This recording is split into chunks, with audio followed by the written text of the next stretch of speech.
All right, I'm going to call the meeting at 7:04, and can we please stand for the Pledge of Allegiance?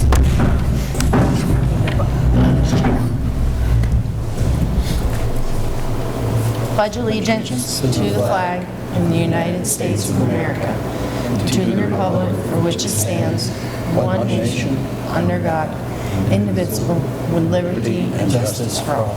Thank you. And approval of the agenda.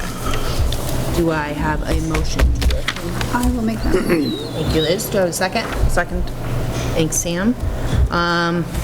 Any discussion on the agenda? We do need to, no, we don't. Well, we do need to add Adrian to a public comment, but any other discussion on it?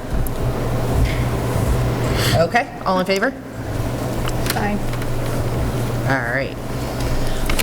Denise, if you need us to do like roll call or something, just let me know. Okay, as long as, all right. Do we have any other public input or comment besides Adrian?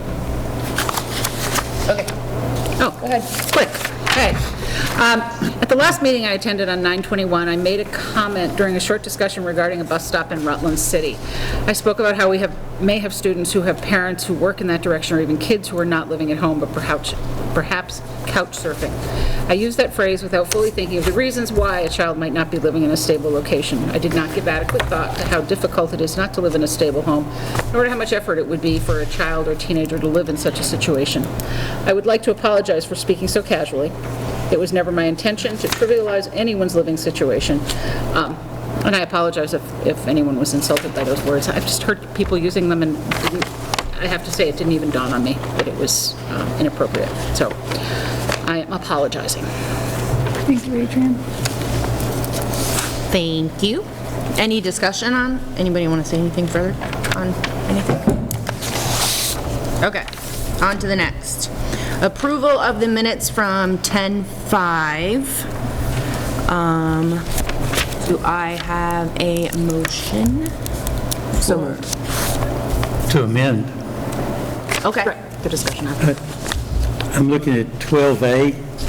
I don't want to bring this up again, but I think it understates what I requested. It said there will be someone in attendance at the school if Joe Hoffman, resource officer, goes on a bus run. Well, I use the word emergency, and that somebody be located, that we know where Joe Hoffman is when he's in the school. Most of the time, he's in his office. And if we're taking the officer with the gun out of school on a bus run, I want every teacher and person in that school to know who's there to protect them. And that it's not just a, well, he's gone, but I think legally we're sort of at risk if we don't cover our bases. So I just want that to state that somehow. Okay.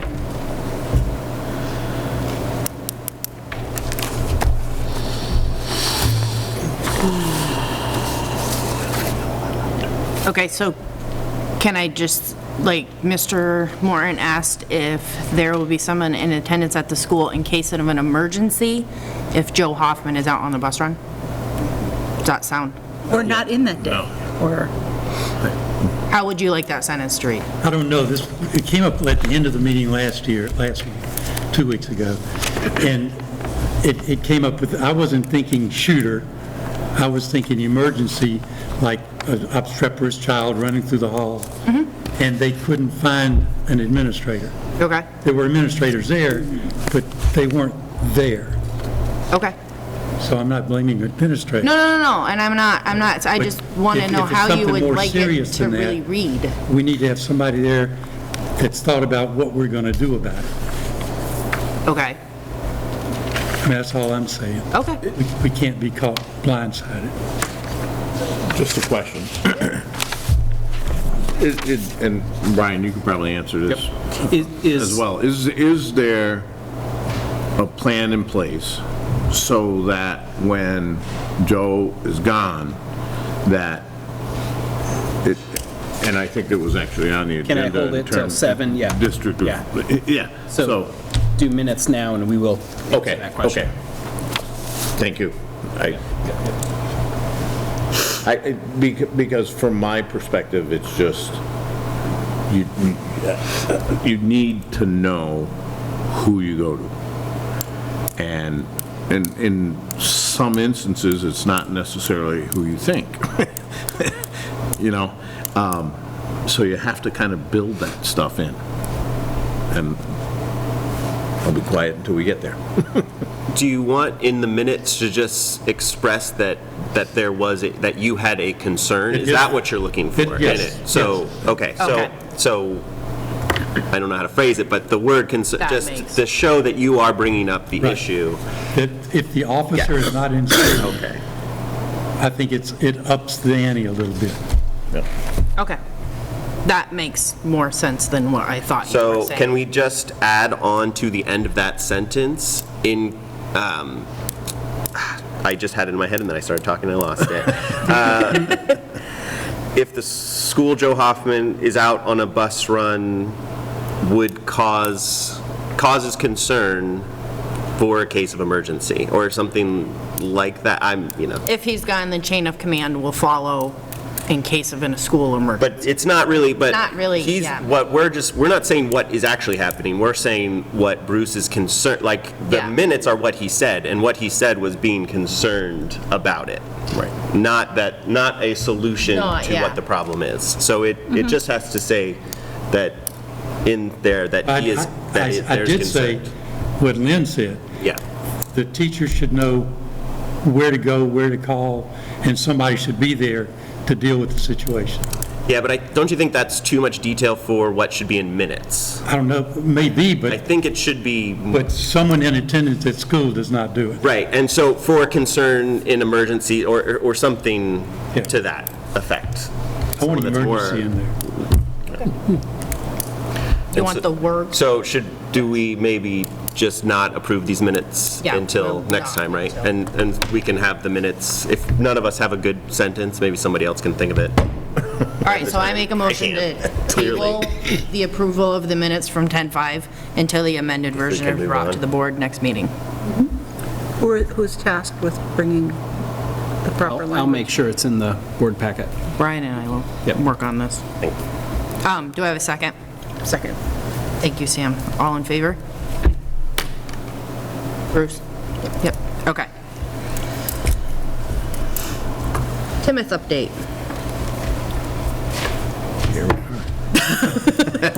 And actually, folks in the board, do you mind introducing yourselves? Because I don't know that all our teachers maybe know yet. If we can just go around real quick. Sure. Go ahead, Paul. I'm Paul Garland, representing Wallingford. Nick Flanders, Wallingford. Liz Filsco, Wallingford. I'm Sam Green. You can use she, her, hers for me, but they, them, theirs is more appropriate. And I'm from Shrewsbury. Hi, everybody. Andrea Hawkins from Clarendon. I forgot where I was from. Sorry. I'm Josh Squire. You have my children every day. And they still came here. I know. I greatly appreciate it endlessly. Every day. Adrian Raymond, I'm from Shrewsbury. Len Doucette from Clarendon. Doug Earl, also from Clarendon. Bruce Morton from Wallingford. I'm Jen Galusha. I am the 3rd, 4th grade teacher. Tabitha Davis, K1, deal with Miss Emelina. Jen Tift, I teach 5-6. And this is Lisa Edge, our pre-K teacher, and Tasha Turan, our 2nd, 3rd grade teacher. And I'm Maureen Fitzgerald, our grade principal. Okay, you ready? Okay. I apologize, I'm a little nervous, and I have a lot to say, so I had to write it down. Okay, so welcome to Tinmouth Mountain School. Tonight, we're going to provide an update on on what our team's working on. And reading and mathematics. I can fan out new technology. We had an argument over who was going to do this. Reading and mathematics have always been foundational at Tinmouth. We're always working on improving our instructional expertise, especially in in mathematics and reading. But we're still dealing with the effects of COVID and the quarantining. Recent research identifies 2 major impacts on elementary-age kids or children due to the pandemic. These are a delay in social emotional development and a poor sense of agency. Agency is the belief that you can make a difference in your world, you can do something and change the outcome of things. Both social emotional development and agency have a direct impact on learning, and they are also life skills that are pretty critical.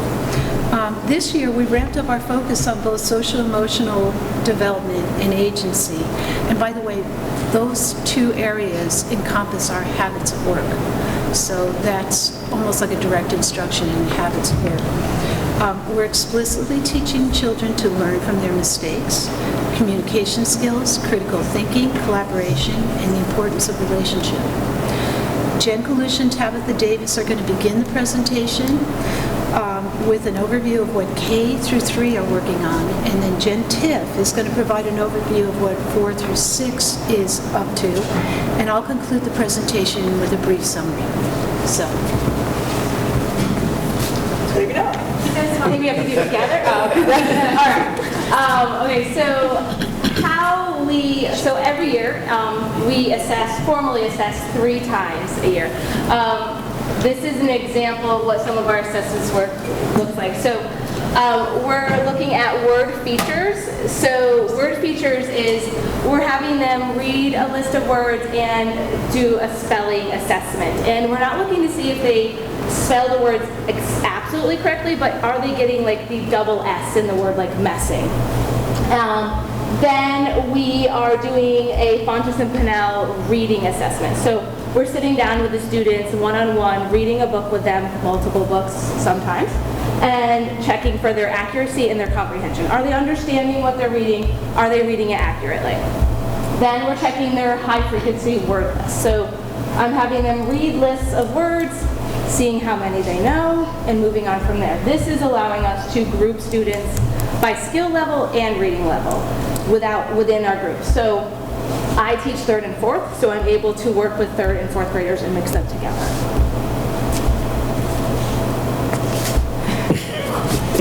I really have this desire to just, this is her board and I never get to touch it. That's my real touch here. Okay. So how are we moving students toward grade level? So there's a lot of things we're doing. I wanted to address my little pictures here that talk a little bit about this. So we are blessed here with Ana Lewis teaching Spanish for us. One of the things that Ana does is she comes into our classrooms and she says, "What are you teaching?" And I said this year, right now I'm teaching about pollination, advanced pollination, not just about bees. And she said, "Great, okay, I'm going to teach pollination in Spanish." I said, "Okay." So she did, and this is in Spanish. I'm not going to butcher it, because if Ana watches this, I don't want her to find this out. This is one of my students' pictures. They learn it in Spanish. Then I took what we're doing about pollination in science. We're reading about it in ELA. We're doing it in science. I also started doing some arrays and groupings with an apple orchard in math. So talking about pollination in the apple orchard in math. They really loved this. They had an option of doing a 3-dimensional apple orchard where they included like a barn, because sometimes at the apple orchard there's a barn, and a person picking apples. So they talked about grouping, and then the trees are in an array. So 2 concepts in math. And that's how we're kind of moving them towards grade level. You want to do it? You want me to do it? I'm not good at it. I can't do it. I don't have that. Okay. How do we challenge learners? So I love STEM. Some students don't love the challenge of STEM. That's why I love STEM. So my 3rd and 4th graders this year are new together. So sometimes they go along together for a while. This year they're new. They've never worked together. So this is my son. And he's in 3rd grade, and this is a child that's in 4th grade. Never worked together, and they had to save Fred, which is a gummy worm. that had to be saved with a gummy preserver using only a paper clip. And they had to get the preserver on the worm using the paper clip, not their hands. Like, well, they had to use their hands with the paper clip, but they couldn't like touch that worm. They could not stab the worm. And they had to work together and communicate and not argue as much as possible and agree upon a path of solution. Some worked really well together, some had to problem solve, some needed teacher intervention of like, maybe we listen a little bit more or we ask questions about what we're trying to do. This was another communication project, so it's called Master Designer. Each student was grouped into about 3 or 4 students, and they had little tents around them, and one person was the master designer. So they had shapes, and the master designer had to create like a little design and describe the design to the other students, who could then only ask questions to the designer as to what it is, but they can't see each other, and try to create what that design is. Trying to realize the end goal was that we don't all learn the same, which they realized, that we have to ask questions at the appropriate time. So they, at the end, they came together and talked and said, we realized like we have to ask questions at the appropriate time. We can't just be like, no, do this, no, I can't do this, and talk over each other. And we talked about how Miss Lucia feels that way too when teaching. So it was like a reflection on them in the classroom and a reflection on how they learn. Those are like challenges they've kind of grown to love and realize that it pushes them out of their comfort level to experience more challenges.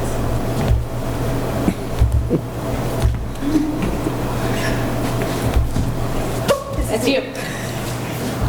Okay, so we're having a lot of fun in K1 as well. So this year we've been doing a lot of cooking projects. So at the end of last school year in the spring, we have our raised bed gardens out in the natural playground. So we planted a lot of stuff. We planted a pizza garden.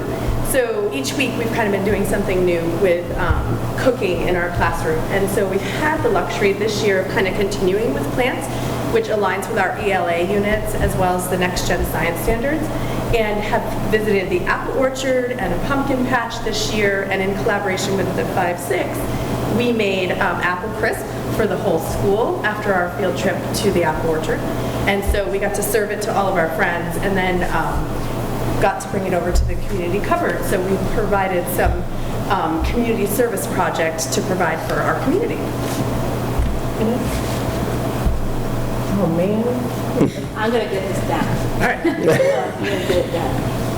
All right, so in 5-6, 4-5-6, how are we moving the students towards a grade level? I want to highlight our Global Read Aloud here. Okay, so the Global Read Aloud is a book that is chosen, let me read. A book read by schools and students globally over a 6-week period. It's a read aloud, so I'm able to model good reading for them. We do vocabulary, we do comprehension with it, and it gives all students access to grade level material, as well as current topics. This one happens to be about lack of water resources in Mumbai, actually, this one is. And so what we do also is we get a chance to connect to other schools globally. It's a little hard with time zones for us. We have to stick with mostly people in the States and Canada. But one of the things that we did the other day, we met via Zoom with a group of people just over in Addison County, a friend of mine. We developed a vocabulary list together. Each class has been studying the vocabulary separately. We came together and we did something called a vocabulary jam, which is kind of like a quiz show format. And we did that. So half of the kids on each team were from my class and half were from my friend's class, which was kind of cool. It was fun to watch my friend's class. My class does jams all the time with vocabulary and lots of things. So we were able to introduce a jam to her class, and it was fun. Her class was like, hey, this is good. And my class was so super quiet. Usually they're like, yeah, you got that right. But I said, okay, guys, let's cheer quietly so that way they know that this is a fun activity and everybody's having a good time. right? And so then it got a little louder and a little louder, and then both groups were cheering, and they were like, wait, hey, who's this person on here? They're really good, like they really know all the answers. So it was kind of fun to have that interaction. We have scheduled 2 more vocab jams, and then at the end of the 6 weeks after we finish the book, her class is going to teach our class another vocabulary game, and we're going to play in groups via small breakout rooms. So we're kind of excited about that, and the kids really enjoyed that. Another thing that we do with the Global Read Aloud, you were ready, I'm not ready yet. Another thing that we do with the Global Read Aloud is we do mystery Skypes. So this is where we find somebody, I connect with another teacher somewhere in the country, and then the kids have to use their map skills and ask yes or no questions to try to guess where they are, and we have to try to, we're trying to guess where they are, they're trying to guess where we are. And it's kind of fun. We divide up into teams. We have like the questioning team and the answering team, and make sure, multiple people so we don't answer wrong and stuff like that. So that's how we're moving towards grade level. Now, ready? Oh, come on. Okay, Jeff. One. Two. We hang out a lot. All right, how do we challenge all learners? At the upper levels, it gets tricky because the divide gets bigger with the kids that struggle versus the kids that excel. So how are we able to meet all these challenges? One of the things I do is I have the students choose their own goals. So you choose your goals, you decide what is it that you need to work on, and then my role in that is, okay, how do I help you be accountable for that goal? What are you doing to help yourself work towards that particular goal? Right? The other thing we do is give a selection of novels for them to read. I have them read every night at home. Give a selection of novels. I say, well, I'd like you to read from the Golden Dome books. There's, 20 books or something like that. I'd like you to read from that, knowing some kids can, some kids can't, but everybody has access to them. So then, but at the same time, my higher level readers, I challenge them. How about instead of you pick, how about I get to pick books for you? So that way I'm going to push you a little bit outside your comfort zone. Or how about you let this student pick a book for you next? Because then if they liked it, maybe you'll like it too. Or maybe you won't, but then we can have a conversation about why or why not. The other thing that, the last bullet there, is using online computer programs. Vocab is one of my favorite ones to do. It allows students to work at their own pace. It allows them to customize their vocabulary words if they want.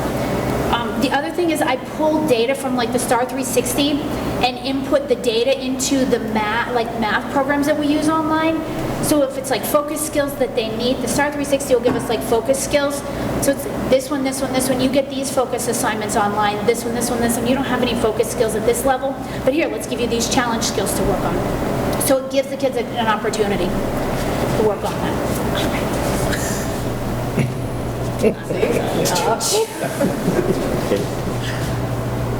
Social emotional skills in 5th and 6th grade. Well, it gets exciting most days in there.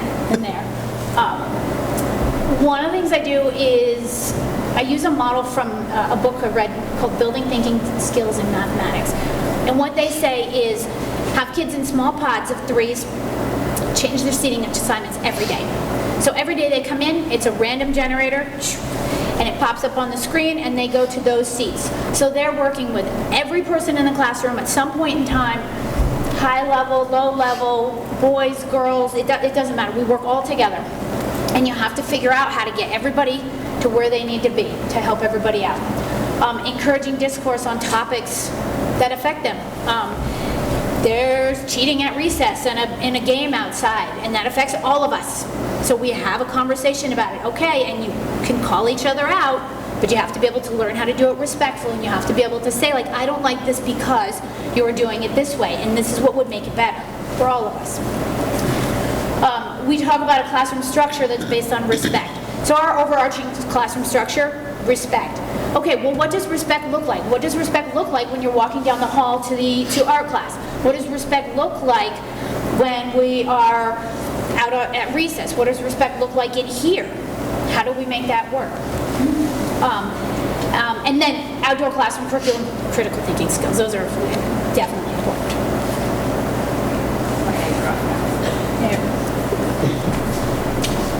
All right, so school-wide, how do we measure agency and social emotional skills? That's super hard, right? One of the things we look at is how do they behave? Are they taking those critical thinking skills that we're giving them, and are they using them? Are they using them to resolve conflicts? Are they using them to prevent conflicts? And then this is school-wide. Can the kids do this? And if they can do this, then they're learning these skills. Also, how do they represent themselves when we go on field trips or when we have visitors in the building? The top picture is our Four Winds program. I've had years that we couldn't have a group of students around there. It would not have worked. But we're working on those skills and getting better about that.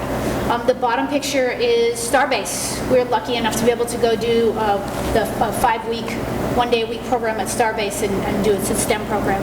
Yeah. What do you mean when you say how do we measure agency? What does that mean? Agency is like your feeling about whether you can make a difference in the world. Can you do something that will change the outcome?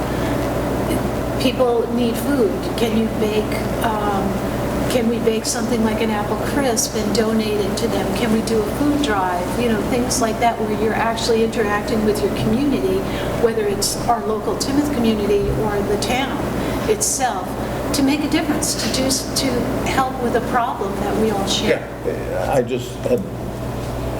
So this is how we measure it. A lot of how we measure it. I never heard of and that's why agency. Yeah, it's like the ability to have confidence in yourself and to actually be an agent for change. Is that kind of okay? Yeah, an agent for change would be a good one because you're learning what you learn and how to apply it in the world. Yep. Can I throw something in, Maureen? Thank you. Sure. I think the term that we used to use a lot before was responsibility. Students are responsible. Agency goes one level higher. If you're responsible, you do what you're supposed to do. Agency, you're figuring out what you're supposed to do and doing it. Does that make sense, how it's maybe one step further than just being responsible? And yeah. So I think responsibility was something that people thought didn't empower students enough. So agency is one more step to empowering. Yeah. Right? And again, correct me if I'm wrong. I'm trying to figure this out. So I'm thinking in my room, right? It's not enough for you to sit there and be quiet and do your work. It's that you have to be confident enough and capable enough to turn to your neighbor and say, I'm sorry, friend, but your tapping on that desk is making it so I can't get my work done. Yeah. So for me, it's in my room, it's taking it one step further and being able to say. Yeah, thank you, right? Yeah, sure.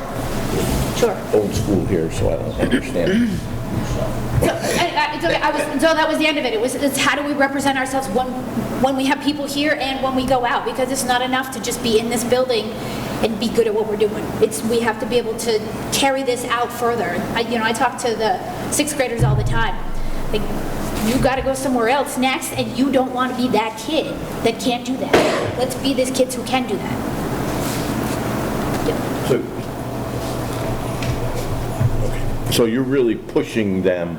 Sure am. No, I know. I get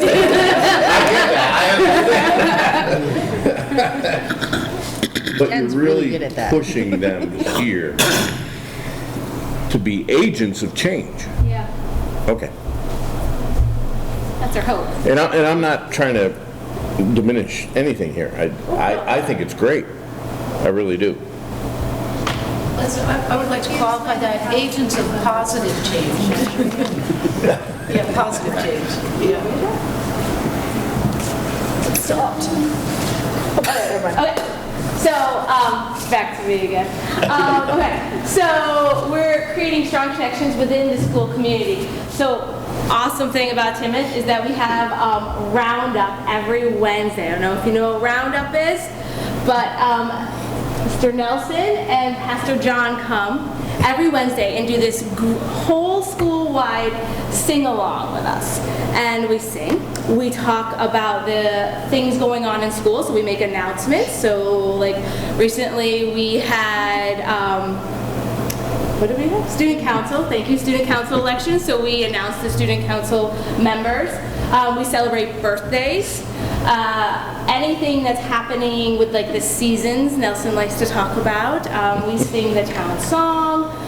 Wonderful things happen at Roundup. It's awesome. And here we also love to partner older students with younger students. We have a second grader reading their book to a pre-Ker. They wrote their own stories and are reading it to a pre-Ker, and we have it going on in the background too. That happens a lot. We'll do pre-COVID, we did that a lot more, and we're going to get back into that more now, where we do buddy reading with the older students and the littles. So, you want to try this one? Doesn't matter who you are. I did. I think I did. Creating connections that serve the greater community. So, this past spring, Doug Fontaine helped the 3, 4, 5, 6 build the Tinmouth book trail. He helped us, so we built these boxes right here. So the kids learned how to use the giant glue guns, the caulking guns, with drills and hammers and nails and all kinds of tools very safely with adult supervision. And we installed them on the trees up the book trail. And we have stories up the trail. So the town gets to go read them when they're on their hikes. All of the students get to go and read them. And we are, the 5, 6 are responsible for changing them out monthly. So a new book every month. Right now it's on seeds, which goes with what we're learning about. So there we go. Oh, you want me? Okay, sorry. All right, I have the control. And before I summarize it, I just want to say that Tasha Turan, our 2nd, 3rd grade teacher, was responsible for, she's our art director and editor of the PowerPoint. Okay, so again, I'm going to apologize for reading, and it won't be long. We've just concluded our initial reading and mathematics assessment, the STAR 360 and the Fontes and Pinnell. You're familiar with those terms. We know with some certainty, because these are just one data point, we know with some certainty that about 60% of our students are at or above grade level in reading. We also believe that we know that mathematics are a bit trickier to gauge this time. I don't know any kid who works on mathematics over the summer. Reading, yeah, mathematics, not so much. Okay, so we have at least between 40 and 50% at or above grade level in mathematics. And again, that's only an estimate. It's based on one data point. It takes several data points to get a good read, and it's only mid-October. We've been just finishing up on our testing. Social emotional growth and agency are measured through observational data. This is going to evolve over time, and what I can tell you is that we have implemented several community service projects this year, including, and you've heard some of this, baking apple crisps for the community food bank, planting and maintaining a pollinator garden, providing the town conservation committee with a water quality report, building and maintaining a literacy trail. Each grade level is taking community service projects, and they do usually one in the fall and one in the spring, and some in between, depends on how big they are. We're very proud of all our students and feel fortunate to work in such a supportive community as Tinmouth is. We appreciate the district support as well, especially our literacy interventionists. They're pretty powerful up here, and they do a lot to help us out. So that concludes our update and status report on how Tinmouth is doing to date. Okay. If you have any questions, I kind of gave you a lot to think about. Thank you. Thank you.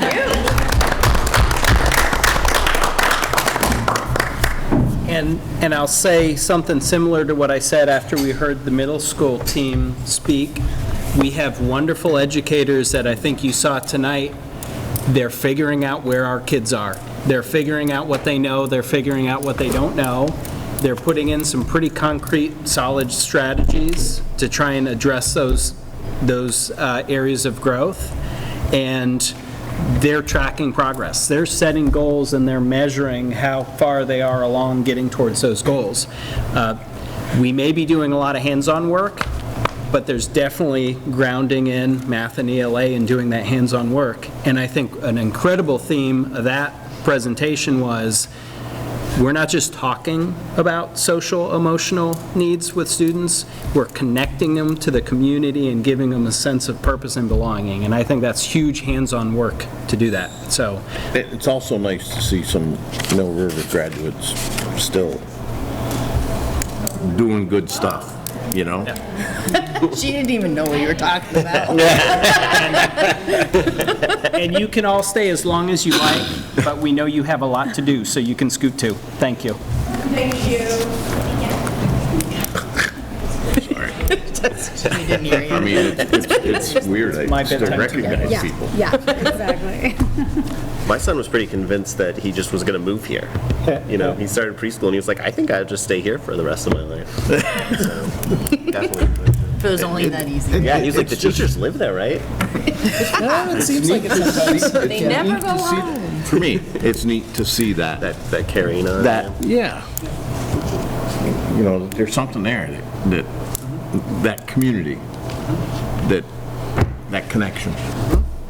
Having a sense of purpose and sense of belonging matter. I think it does. I think it does. Well, not even that. Having the values of when we graduated and wanting to come back and still be a part of it. To raise the kids here and still be in the system. All right, on to the next. District chain of command information. That is me, and I wonder, you know, as we were talking and reflecting on the minutes, I wonder if what I share with you is not necessarily going to speak to what we were starting to speak to last meeting. So if we want to have a discussion, and wherever that discussion goes, I'm totally comfortable with that. So if I started with district chain of command, what I would say is what we put in place last spring, I see no issues with what we had in place staying in place. I think it's even clearer now. Before, I was interim superintendent, and it was unclear what happened after that.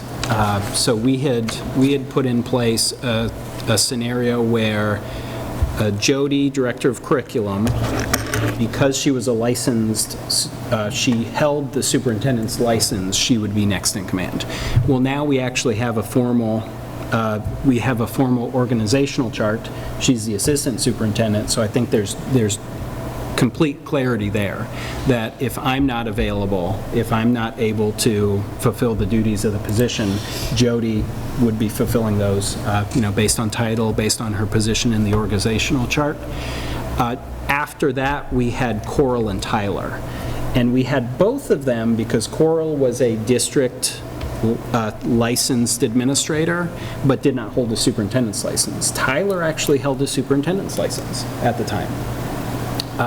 As it is now, wouldn't that be great if we had somebody who was a district administrator and also held a superintendent's license? We don't. I would still keep Coral in that spot because she holds a district administrator's license. BJ doesn't currently. That position doesn't require one. He is working on one, but he does not have that yet. BJ's new too. Coral's been with us for a long time, and I think sometimes that helps for the sake of continuity, knowing where to go when things go wrong. Stan is an unlicensed position. Tim is new, but also an unlicensed position. So I still think that chain of command for the district makes sense. So myself, then Assistant Superintendent Jody, and then Director of Student Services, Coral Stone. I don't know that speaks completely to what we were talking about earlier. My thinking there and how this ended up on the agenda, I think was, well, what happens if Joe's not around? What happens if we can't track down the principal or the assistant principal? If we can't track those folks down, it happens pretty frequently that our office gets called, actually, because we're in the same building.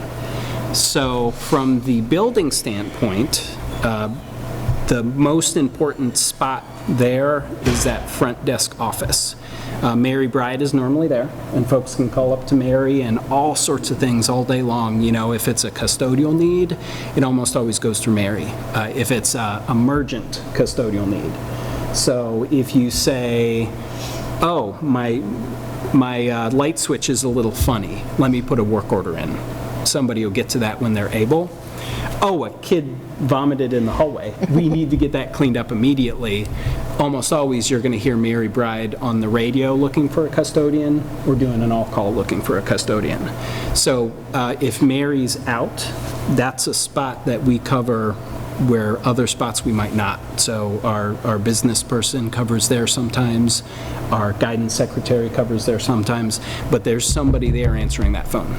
Because that's the phone that when caregivers are calling, that's the line that gets picked up. When there's somebody trying to come into the door, that's where they get buzzed in. So that's a spot where we have to have a person. So those radios and that person who's sitting in that seat are really the not chain of command, but the way of getting resources for emergent issues. So if you need a custodian, if you need an administrator because something's happening. Jody, do you want to add to that? Yeah, I would just add, so Kaylin ordered more radios, and so I just think it's important for the board to know that she put one down with Mary Colvin, who's the head of the middle school. Phil Hall, behavioral interventionist, has one. Joe carries his police radio and the district radio. If there is a teacher that's taking kids outside for a class, they grab a radio, and if they don't have time to get to the main office, they send an email that says, I'll be outside from this time to this time, here's my cell phone number. You know, Kaylin had to go to a class today, so I wore a radio all day. So we really, you know, at any one time, there are 10 to 12 people wearing those radios throughout the building with different roles, and that is how we always know where someone is. Because if you've been to Mill River in the middle of the school day, it is very atypical that Kaylin, Karen, and Joe are all in their offices, because those are very movement-oriented positions. And we wouldn't want them in their office all day. There are plenty of things that they need to be doing, checking in classrooms, seeing how things are going, checking bathrooms, being visible in the hallway, you know. There are lots of things that they do. Handing a radio to a teacher who takes their kids outside, is that new this year, Jody? Yes. Okay. Because we're just trying to tighten up that safety protocol. So there are a couple of things that have been put in place this year just to keep things a little more safe, a little more secure. Len had a question from early on that I pushed to this agenda item. To me, it's very important that folks have radios, and you pretty much answered that, and I appreciate that. And I think it needs to be principal, assistant principal. There should be folks that like it or don't, and I was one of those people who didn't, but you had to carry the stupid thing. And they do. Yeah, and I think that's really good. I really do, and I think the more we can emphasize that, the better off we are. Because it you know, like with teachers going outside, I mean, that sounds like a simple thing, but man, you know, do the phys ed teachers have one? Do they by default? That's a good question. I don't know that. They do not, because by default, we expect them to be outside during certain blocks of the day, and so we know where they are. But I understand that, but if they're outside and something happens in the building, how are they going to know? Well, we can check with them. I almost guarantee they have their cell phones. Okay. And you know, I wouldn't want to say, you know, hey, Ken Webb, you need to use your cell phone. We're not getting you a radio. Yeah. But I might say, hey, Ken, do you need a radio? Oh, you're fine with your cell phone. Okay, fair enough. You know, I wouldn't expect that's fine. that, I just think, yeah. You know, when you're looking at a potential for an emergency. Oh, yeah. And they're outside and not in contact. Well, or even, you know, Ken is out on the field with his kids and he says, that's my point. There's somebody weird over there. Joe should know about that. Yeah. Right. Yeah. Or, God forbid, he's outside and one runs. Oh, sure. Yeah. For the railroad tracks. Yeah. Oh, we had kids go down the railroad contract. That was the quickest way to damn me. But anyway. Sorry, no. No, I'll yeah. make a note to follow up with Kayla to see if we have enough to, if we aren't, and I'm not sure we don't already have them for them, but if we don't, to see if we have them. Yeah, thank you. And that Kristen and Jane have ordered radios to get better communication going in their spots too. And I don't mean to Yeah, no, it's good. berate it, but haven't done it for, One thing that could be a problem, if you've got the football coaches and such outside using their telephone, what happens if an individual that's in the building doing bad stuff with their cell phone that's on? They could actually hear that there's kids out there, but they're coming in at us. Having a two-way walkie-talkie type of thing might be the better way to go. Yeah, good point. Adrian, question? We've been focusing on Mill River. We have 4 other schools. Yes. Yeah. I would say the same sort of scenario is in place there. There's going to be that person at the front desk who's going to be that important person to relay messages if they have to. But I think it's sometimes easier at our small schools to know where everybody's going and connect. I know Shrewsbury had an intercom system ordered, but it never got hooked up. Is that accurate, Jody? Is that they have a system, it's just not turned on? It is not, it never got finished being hooked up, but that is one thing on Tim's short list. And why Kristen has radios coming. Yes. To make up for that fact. You know, you go to Wallingford, you go to Clarendon, we've got telephones in every room, and those telephones are E911 compliant. Right.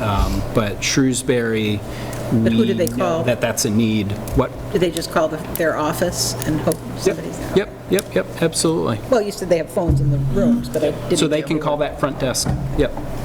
Or you just know. yell out the door. Yeah. Yeah, pretty much. Yeah, we hope they're calling and not yelling, but they could if they had to. Yep. It's important enough. Yeah. No, great question, because we have been talking a lot about Mill River. And things happen at our elementaries too, where folks need admin support. Yep. On the Joe Hoffman question that Bruce was going to at the very beginning on his, trying to reinforce that question, how many times a year do you figure he's not there? I know he goes to the elementary schools when they have issues. He has days off. Yeah. He has things like that. 8 days a year, maybe, if I had to ballpark. Just knowing, because he always gives us a heads up. He emails us and says, hey, these are days I'm not going to be here. Sometimes. And Can he not Joe, arrange for a sheriff to sit Yeah. on those 8 days? That's a good question. Or do we have to pay them?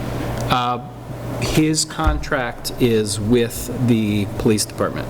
So I wonder if he Or could the sheriff. get a fill-in. Yeah. You know, we hired Joe Hoffman. It's not. Yep. Just from working so closely with him. So we have a specific contract with them for Joe. Okay. And it's important because Joe knows our kiddos and our way of school. However, anytime Joe leaves Mill River Building, which is his station, through the department, he gets on his police radio and he says, leaving this location, going to this location, and then he checks back in when he goes. So every single bus run, every time he goes out to do an attendance call, every single thing we do together, he calls himself in and out of Mill River with the station. So that station is aware when he is not on campus. And I've specifically asked him, does that mean if we do have a 911 call, they will be extra aware? And he said yes. Just as a point, I know this board has supported having a resource officer. Some of us supported having a resource officer with a gun. Some of us are not as happy about that. I would be very unsupportive of just somebody filling in for Joe. Not knowing. I know, I was just asking. No, but I'm Sometimes just you can. stating that out there. I think, you know, And I would our imagine comfort that, level might be with him, but not everybody. I would imagine it would come with an additional cost. Yes. Because his contract is his contract. We'd be pulling That somebody else wasn't in. my concern. Yeah. No, fair enough, fair enough. No, and I thought of that after I said it, because I'm like, nah, that's not gonna work Yeah. well. But, No, it was kind of. I think having somebody that our students are comfortable around And we trust. know, and Yeah. we trust. I think, yeah, that's the more important piece, but I think it would be a cost too. Is there data on how often he is interacting or he is intervening in a situation? And it's not like he's walking down a hallway and saying, just like, but like actually, because, So I can give you some, so it's currently Wednesday. Yeah. I did not interact with Joe on any specific case on Monday, other than to just give him a heads up of something that might involve him. On Tuesday, there was a student who was dysregulated. He did not get involved because that's not his role, but he stood directly outside the door while Kaylin, myself, and Stacy helped out the educator in the room in case something happened. And so, that's an important piece. It's an important piece that he's not in there doing that work. And it's an important piece that he is right there in case things escalate. And then today, we collaborated on a threat assessment.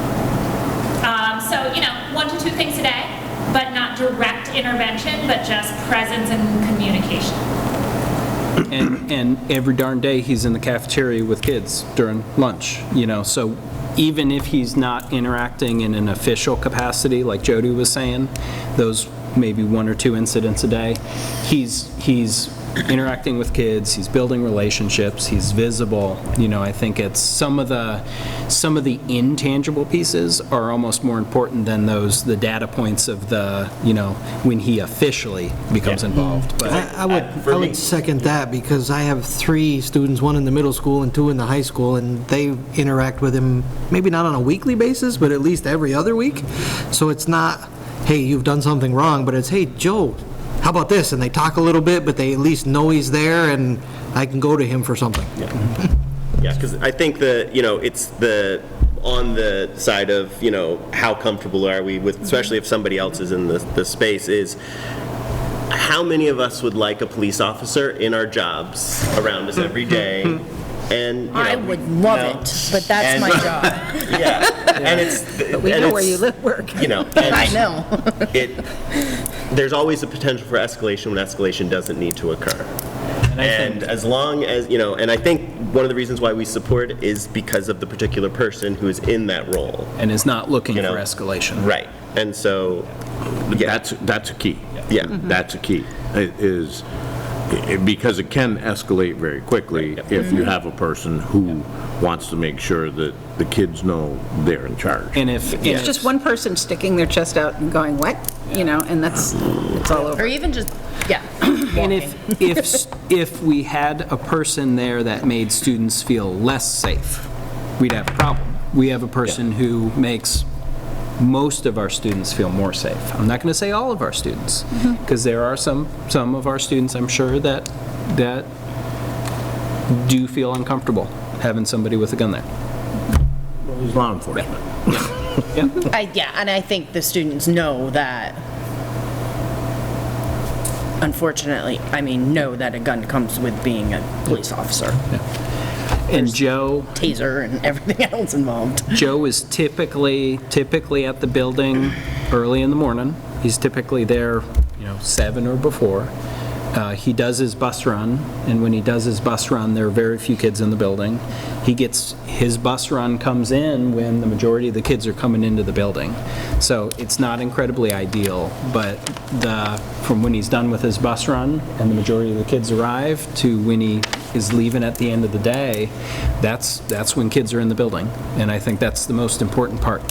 If we could have him not doing a bus run, that would be fantastic. And we were very close to that. And then, unfortunately, at our last meeting, you saw we had the unfortunate resignation of a bus driver for health issues. So we were back to needing Joe, unfortunately. Good news on that front, I know it's a little bit of a sidetrack, our substitute bus driver that we had signed up has started driving for us. And we've had some instances where we were going to run the painful consolidated routes and we didn't have to because we had that substitute driver, which is good. We're still in a precarious position though. Other question, thoughts, comments around that issue of safety and making sure everybody knows how to get in contact with the people they need to get in contact with?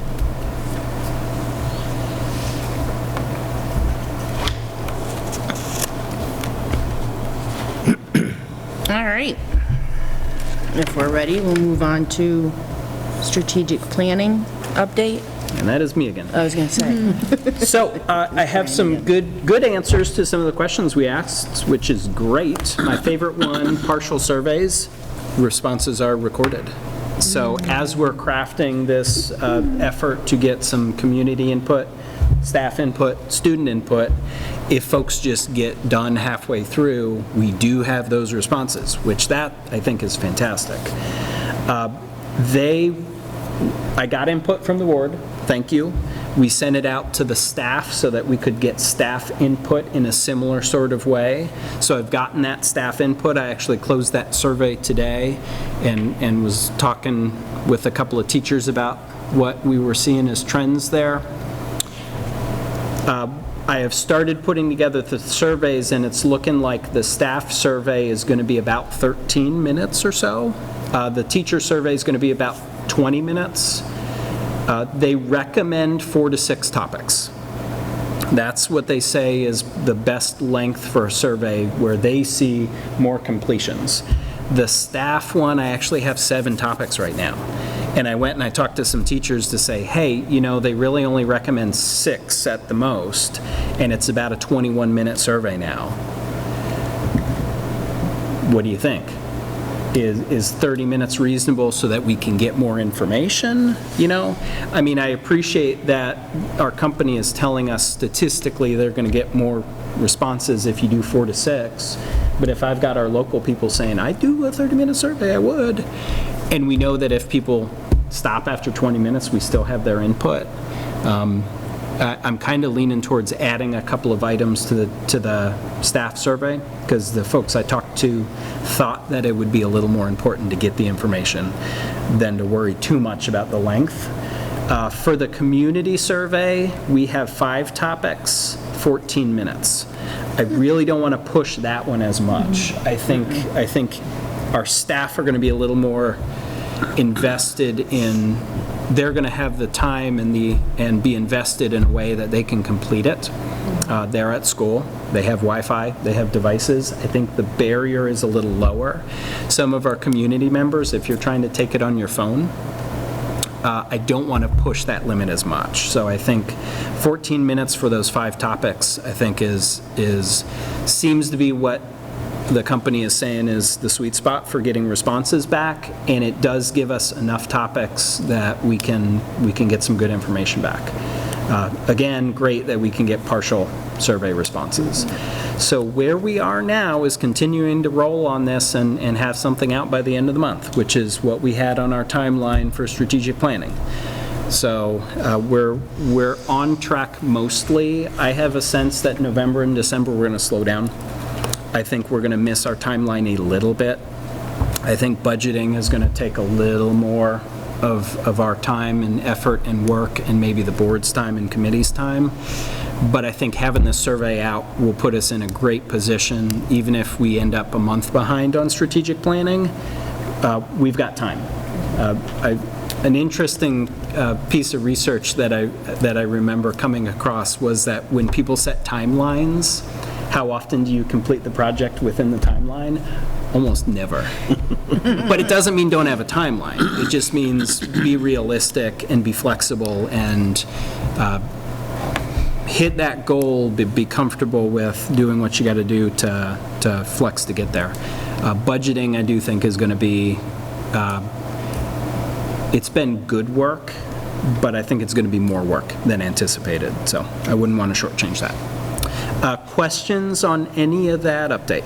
Is are we looking for the community one? Is it all going to be electronic?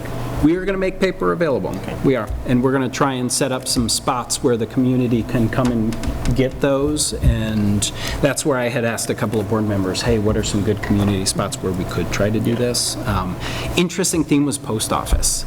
I thought I was going to hear more about the dump, but, Oh, I didn't even. We don't have a post office. yeah. The dump. Go to the dump. We are still planning that. We'll absolutely make them available at schools, but we wanted to make sure that we weren't just saying, yeah, there's a survey available if you can find it, that we really try to do our due diligence and make it available so folks could get it. First time around, we have no idea. We might go somewhere and sit there for an hour and give out one survey, but then we'll know. We didn't want to assume. We'll send Len. Yeah, send Len. He's really good at the dump. What? You. Campaigning at the dump. We'll send you with surveys. So You have a It's the Saturday social morning. center of Clarendon, come on. It is. I love going there and hang out. So first time around, we'll try a little harder, and then we'll see, was that a worthwhile effort or not? And we'll kind of go from there. Yeah. Good question. And track where they're Yeah. taken from the most. Are you going to do, Or- speaking of Clarendon, are you going to do it at Town Hall? We have not set the exact dates, times, places yet, but I think Town Hall was a suggestion. Post office, Town Hall. Because I'll go down and sit there. Yeah, okay. And we were thinking about doing that administration. Better than the dump. If board members want to do that, we would be thrilled, because that's one more time commitment that we wouldn't have to. I will take a Saturday off to go to the dump. Yeah. I think it'd also be good for pickup times especially at the elementary schools. Oh, yeah, Like, just at the because end of the morning day. is too rushed to talk to somebody, but usually, everybody's mulling around just to go out and just at least let people know that the survey exists. Yep. Hang out on the playground. You might not get them to do it then, yeah. What I might do, I might tomorrow send a quick email and say, hey, if board members want to participate and help with that, not that you have to, we weren't planning on that, but if you want to, you can just give me a quick, yep, I'll help. So I'll do that tomorrow. Thank you.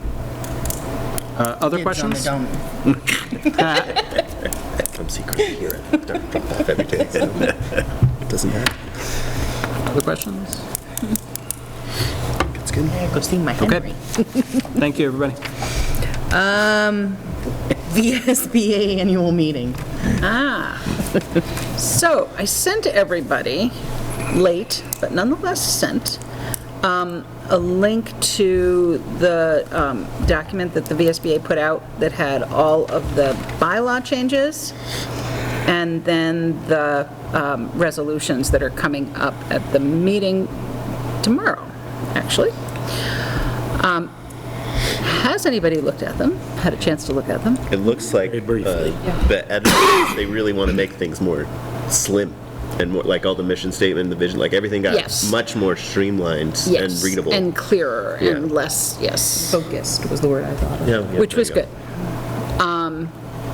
I think one of the big changes, I mean, they changed the business year last time around, and so we're in a full regular cycle now. They did put in, I believe it's in the bylaws, but maybe it's just in a policy. They're expanding the membership opportunity, at least on a trial basis, to input on legislative questions. In the past years, the executive committee has had almost weekly meetings with the executive director to discuss things that were coming, during the legislative session, things that were coming up, things that were, like, she needed immediate advice on how should I phrase this, how should I push them, that kind of thing. And there was feeling that maybe they wanted, the membership of the VSBA board wanted to have more input on those things other than the few people that were on the legislative committee. So they're starting a legislative committee who's going to meet when there is a big question that the executive director needs input on. I have no idea how it's going to work. It might be great, it might be totally cumbersome and not really work. Is that open to anyone?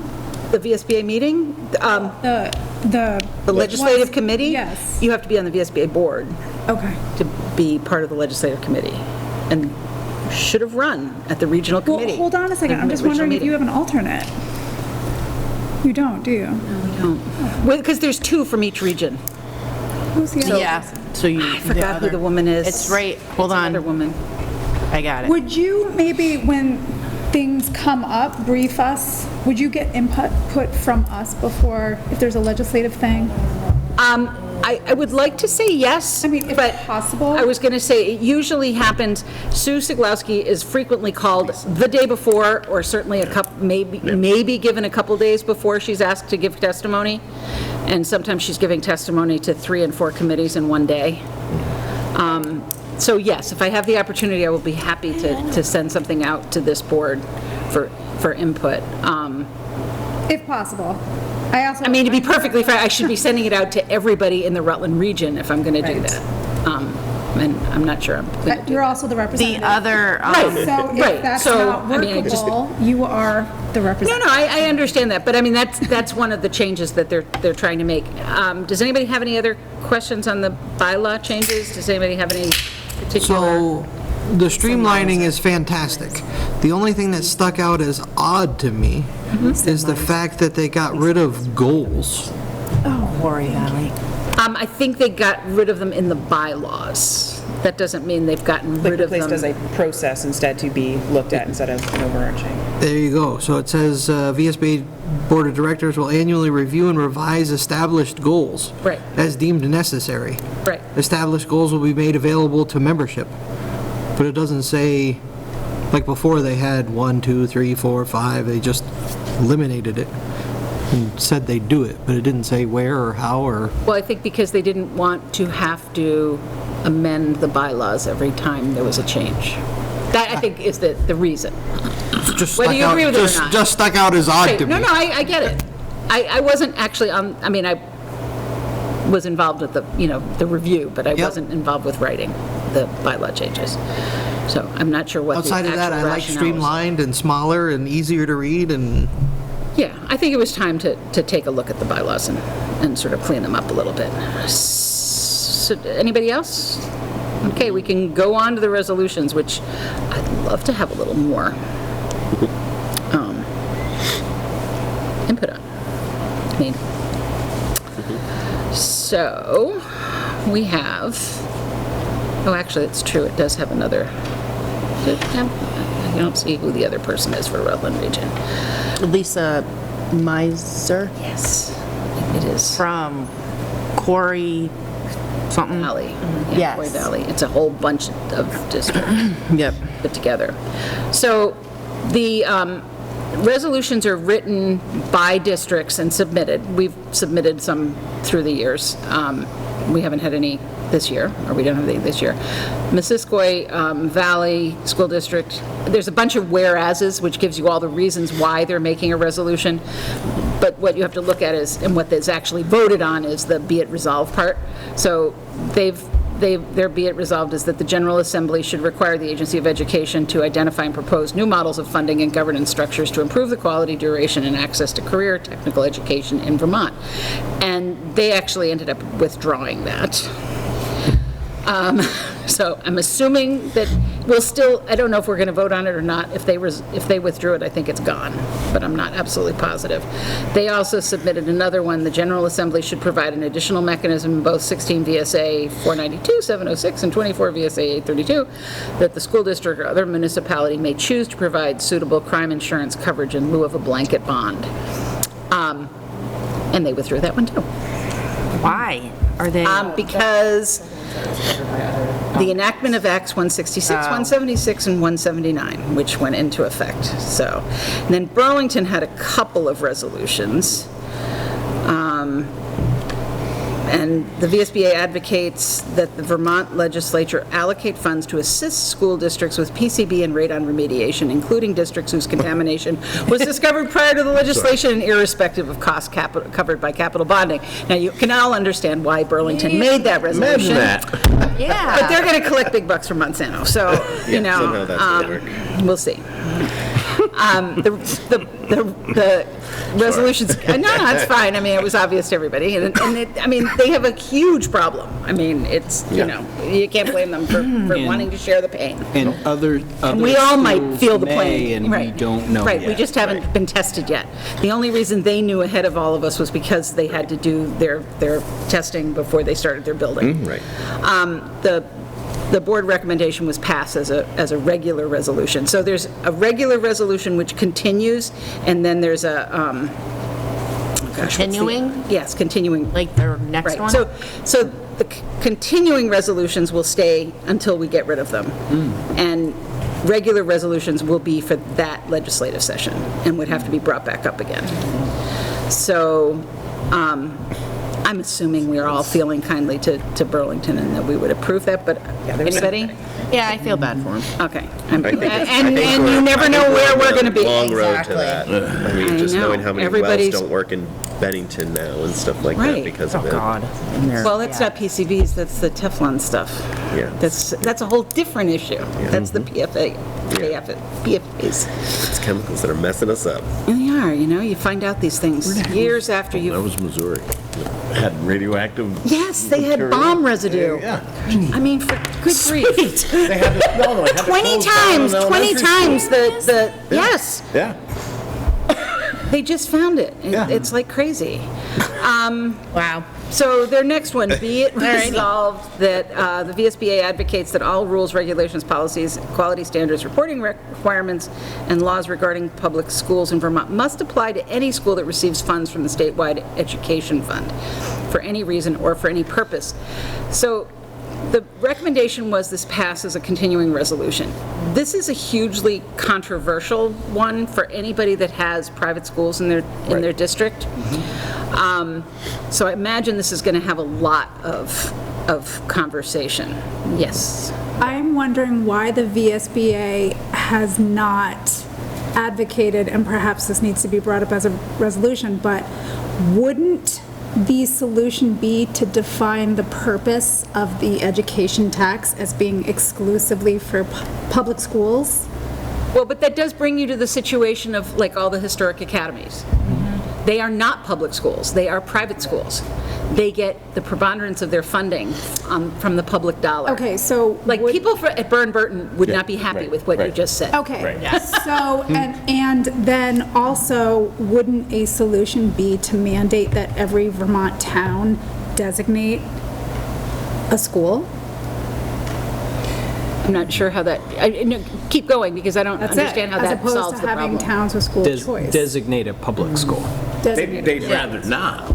Well, there are geographic areas that don't have, which is why a school like Burn-Burton exists. There's no, geographically. But if I live in Rutland Town, Yeah. I don't want you telling me where I have to send my kid. Right. I have the I option. understand that, but school choice it's a makes discussion, though. education No, I more understand. expensive. And I understand where you're coming from. We're funding. See how this is controversial? It's very. No, I mean, 2 it's, seconds. yeah. You gave the disclaimer, you This is did. an issue I follow. Yeah, no, I mean, and I do too. One of the members of the executive committee is Jim Salzgiver, who represents the Manchester region and has Burn-Burton. And he is a very strong supporter of Burn-Burton being able to exist the way it does. And the 4 other people on the committee are like, but Jim, this does, the fact that Burn-Burton has a much higher level of support for students, is that equitable? His response is it equitable to take stuff away from our kids just because you don't have it? Oh, I would have loved to have been a part of that conversation. It's a conversation that comes up regularly. Okay. So I'm assuming this is going to be Ongoing for a while. This is going to be ongoing as a conversation, and at the resolutions meeting, it's going to engender a lot of comment, because, I mean, there's people all over the state that have their private school. I mean, there's St. Johnsbury, there's St., there's, what is up in St. Albans, there's... Not that we're going And to there's Linden deliberate it or Institute, solve and there's- anything in this quorum. Right. But is there a how- sense of what the board wants to do? How do other states handle this? To Not take many things states out have of- school choice the way we do. I was just going to say, to take Maine things does. out Maine of does. context. Maine has a and very say- similar system. And that's pretty they're much having- it. And they're having, yeah, I don't know of any other that Nobody else has has the it. same system we do where they Can I just didn't clarify have one schools. thing? Not my And conversation. and this is, it's not mine either. Something that I have learned a lot over the last maybe 2 years, when we say school choice, there are two things we're talking about school choice. So there's high school choice where public high school choice where funding doesn't change hands actually. If we send some kids to Rutland, Rutland sends some kids for us. We're talking largely about tuition students. Yeah, instead of school choice, it's tuitioning towns. Yeah. And I mean, that was one of the things that I brought up to Jim. It's like, okay, all of us take part in school choice. Yeah. Burn doesn't. Linden Academy. And that's the rules, regulations, policies that everybody. Well, MSJ is MSJ doesn't fill the same slot as like a public academy. I mean, it's a true private school. Yeah. And you're right, they don't. So I mean, there's so many things that some of those schools, I won't say get away with, but are just not held to. That public schools are held to. So there's like this conversation that's going on around the state, exactly the way Liz says. It's like, sure, you can have school choice anywhere, as long as it's public school. And you can argue that a lot of these rules, regulations, policies, reporting requirements, that's a lot of work. Just having for us to teachers do. that are licensed. That if we, Public schools have to have licensed teachers. If Private we schools didn't do have to not. do that work, gosh, that would save us a lot of money. Right. It really would. Right. You don't even want to get into the whole IEP. Oh, yeah. Well, no, most of them have to provide IEP coverage. I understand. But we can now send Some of the kids end up tuition, with Mill River. we can send tuition to private schools so long as they're recognized by the state. And that's a recent change. We can send tuition money out of the state. Out of the country. Out of Three the kids go to country. Sweden or something. Right, Yeah. so, They have a Swedish family. I mean, I know. That's a bit of a stretch, though. Well, do you want kids at Phillips Exeter? I always tell the story. I knew a family in the Pico Ski Club. They moved to their condo in Mendon because their kids wanted to go to GMVS up in Waitsfield. And they got a $15,000 break on both kids every year just because they lived in their condo. yeah, there are people in Ludlow with second homes. Oh, they do it too. Pulling their tuition dollars out of the community. Well, right. To go out of And they state. moved up to their vacation home for their kids' high school education. They don't plan on staying. Well, they don't. Right. I think It's not good. So where are we going on the resolution? I think the pandemic Yeah. caused a lot of this. Well, No, we've been talking about this for years. I mean, we've been talking, but make it it's better. advanced a little bit more, and, But anyway. Does the Supreme Court board, changed it the most. does the board have a sense of what they want Adrian to do tomorrow with this one? Yeah, support. I mean, it would take a lot of conversation to get me not to support that. On to the next. Okay, so then the next one was also Burlington, I think. The VSBA Resolutions Committee did it. Be it resolved, the VSBA advocates for significant input on the school district quality standards adopted by rule of the Agency of Education regarding the business facilities management and governance practices of school districts. And that, I believe, is coming out of the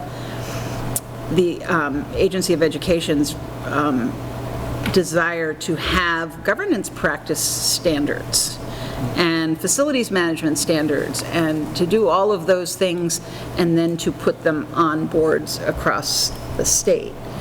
So the VSBA was tasked with writing those rules to begin with, but they're handing them over to the Agency of Education, and who knows what happens. So that's why that regular resolution is there. So presumably, it's only going to be needed for this year because those standards will be given out. Okay. I think this is the last one. It is. And that's the VSBA supports universal school meals in Vermont schools. The funding should come from a source other than the education fund. Yes, please. Yes. And that was a pretty strong resolution coming out of the Resolutions Committee. because nobody needs another $25 million taken, and put on the education fund, because that's how much universal school meals cost. Do we know how much we would save if we mandated Vermont public schools in each town? Do we know how, like, has the study committee been done? Do we know how much we would save if we limited tuitioning? Or restricted it or eliminated it? I don't know. I don't know if anybody's run those numbers. They may have, but I don't know. That might be your 25 million. Well, I mean, you know, that's a double-edged sword, because there's a lot of people who will tell you the private school that they're sending their kids to is cheaper than the funding that they get, or that they give to a public school. Saying. That argument is out there. Yep. If you send kids to MSJ doesn't have tuition that would cover our costs. I mean, I'm assuming the church kicks in Yes, that it's particular subsidized. circumstance. Yep. You know, but there's other schools, like, and Burton, you know, spends huge amounts of money on their kids. They've got turf fields, they've got new they've got new science buildings, not labs, but buildings. They also spend a lot of money on lobbying. Well, They do, but they also have a lot of really wealthy parents and wealthy alumni. And they have the capability of having an endowment fund, and we don't. Yep. So, universal school meals upset anybody? No. Okay, I'm done. Thank you. You mean thank you, Adrian. Yes. Are you? Now, if somebody would drive me to Lake Worry Well, you know, you tomorrow. self-driving car. On to bus and van contracts. Speaking of driving, early in the morning. Nice segue. Bus van contracts, we are still working on it. The interesting thing we have heard back from bus companies is that if we want a regular bus, we're going to be waiting a year, which is kind of surprising, not too surprising, though. There is a little bit of flexibility, though, and Stan and Tim and I are going to put our heads together. We could potentially get a bus that has handicap accessibility features, and it would still seat the same amount of students, but that would be more readily available than a regular bus without that. So we'd have the same seating. So that's one option. That might that'd be a good option. Awesome to hear that. The other option would be, do we just do 2 vans this year if we're really not seeing that we can get a bus? Don't need an answer. How big a van? Normal-sized minivan. Oh. So that it doesn't have to be driven by a bus driver? So it doesn't have to have Yeah. CDL? If I'm hearing a good sense that there's absolutely nothing wrong with, and maybe something better about having a bus with accessibility features, how would folks feel, say they came back and said, actually, you know what, that's going to be 8 months. Yeah, it's going to be better, but it's still going to be 8 months. Is 2 vans worth exploring? I will bring something back to you. This is not a decision, but No, I just think want to know that's if we want to definitely- spend time exploring that or not. I feel like if it meets our needs, then, Okay. you know, whatever meets our needs. Okay. Yeah, I mean, I would like to hear the options. I feel like we should start looking at, along with our bus routes, maybe Yep. looking at Yep. equipment that doesn't require CDLs, so Yep. we have more driver's options. Yeah, which we were thinking was going to be the case.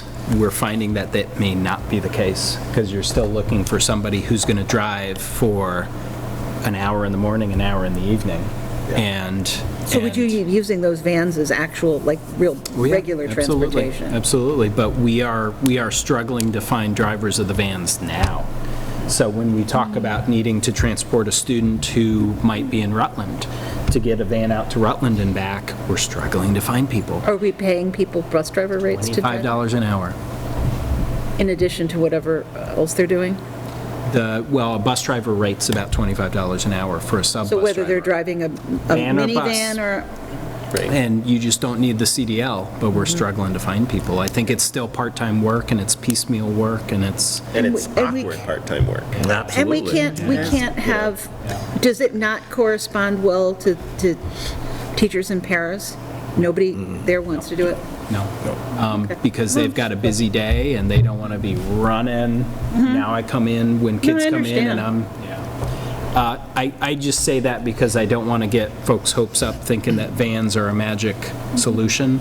I did talk with Nicole Peterson, Transportation Coordinator, and Tim about setting up a meeting to pull people in sometime in November to get some thoughts from folks, creative ideas, so that we can come up with a couple of ideas, but we see it one way. Maybe there are some interesting ideas out in the community. We also want to send something out to get some feedback from folks if they can't attend, but we did want to make some space if folks want to come in and have a conversation around things they're thinking about with transportation. So we're gonna do that because we know that this year we have a very precarious plan. We need something a little better for next year. We have the luxury of some time to plan and do that work, so we want to get that community input. Neighboring districts are canceling bus routes. So you might get a call Thursday that, oh, no route Friday.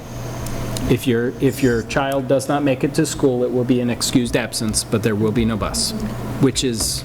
Can you include, and I'm sorry to interrupt, can you include Kim Maneri in that, just in terms of the AD and all of their transportation needs? Yep. The only tricky piece about that is we have board policy that sets the priorities. Yes, I understand that. Yeah. No, but having her involved in any brainstorming, absolutely. The more thoughts we have, the better. What's the cutoff on transportation before a CDO? 6. What does she do? Yes, I think we can do 5 kids in a van. I don't think they do. I was just trying to figure out if they make larger vans. You can carry 14, but 14 doesn't matter. Yeah. She has to work. I think there's actually state statute. She does, but it needs to be a school bus. We've tried just for the after-school program, we provide at work, and it... That's why I asked the question. Yep. No, because wouldn't that be great? But the only way around that is the van. But if we can't get a driver for the van, it kind of, sorry, the minivan is small. Yeah. I just want to ask, is, shifting times, start times, is that part of I think that's absolutely a solution that could, run one route for elementary students, run one route after that for high school. That could be a solution. That is old. It's just combined. We start to get into the territory where we really need to hear from caregivers, because if their elementary kid getting on the bus half an hour earlier and their high school kid getting on the bus an hour later, that might not work for families. It might. We don't know. We also need to look at gas. Our gas, if we've saved doing combined routes, or if we are going to... It would cost us money to run more routes. Which is why we went to a single route. I mean, the blowback of having elementary and secondary kids together was not good when we did that, and that was entirely to save wear and tear on the buses and money. There's no great solution, but we can keep trying to come up with something better. But if it happens to be that the high school kids get moved to a later start time, fundamentally, they will do better in school. I think data supports that. You can pay more money. Fairly strongly. And actually, I just saw something the other day that folks were saying, but what about the elementary kids? Does it harm the elementary kids having them come in a little bit earlier? They get up early. It doesn't. Yeah, it doesn't. I mean, how many 6-year-olds get up at 10 o'clock? You wish. I do think the thing that I saw did actually say there was an impact on their sleeping, that they were maybe not sleeping as many minutes a night, but there was not an educational impact. So while there maybe was an impact somewhere for some kids, there was not a appreciable difference in educational outcomes. As opposed to high school kids, which sleep through the first 2 periods of the day. There was a big difference. Not mine. I got a kid that's getting picked up at 6:45 in the morning. I know. And doesn't get to Clarendon until after 7:30. That's a long time on the bus for a 6-year-old. And that's the tricky balance of, Len, we can cut that route down, we can make it a much shorter ride, but now you've got to get 3 miles to the bus stop. Right. If you don't want to get 3 miles to the bus stop, great, I can get the stop by your house. And I understand that completely. I mean, I'm not, it's just the reality of...